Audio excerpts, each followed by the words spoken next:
Teteh mau tanya, kalau habis hubungan mandi bersih, terus habis mandi air suami keluar lagi, apa harus mandi lagi? Tergantung.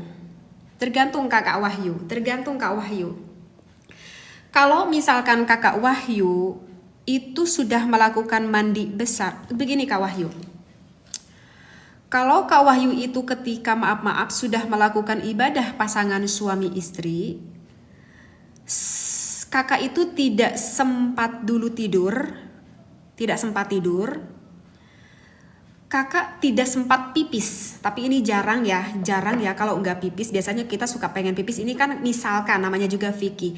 Kalau kita itu tidak sempat tidur, kalau kita itu tidak sempat untuk pipis, bahkan nggak pipis sama sekali, kita langsung aja kecebus mandi besar karena kita misalkan buru-buru pengen pergi kemana gitu, maka ketika keluar lagi, maka itu wajib untuk melakukan mandi besar lagi. Makanya di dalam kitab fikih dikatakan sunnah kalau kita sesudah melakukan mandi besar, sunnah untuk pipis dulu. Tetapi kalau misalkan Kakak Wahyu setelah melakukan mandi besar, setelah melakukan ibadah sempat kita itu tidur dulu, atau sempat sebelum kita melakukan mandi besar pipis gitu ya, maka ketika keluar lagi itu tidak mewajibkan kita untuk melakukan mandi besar. Cukup kita basuh dan kita berwudu kembali. Itu yang pertama Kak Wahyu.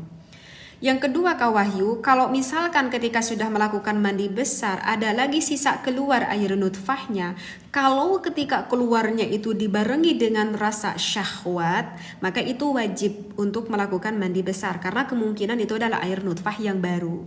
Tetapi ketika keluar dengan sendirinya nggak ada rasa sama sekali, tahu-tahu keluar aja, itu biasanya di perempuan ya Kak Wahyu.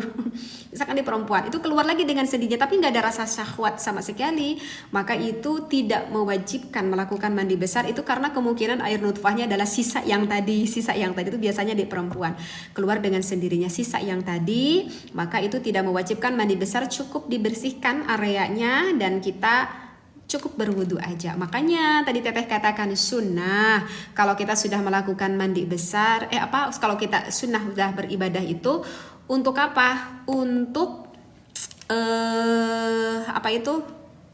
kok jadi ngedadak lupa. Untuk pipis itu sunnah seperti itu.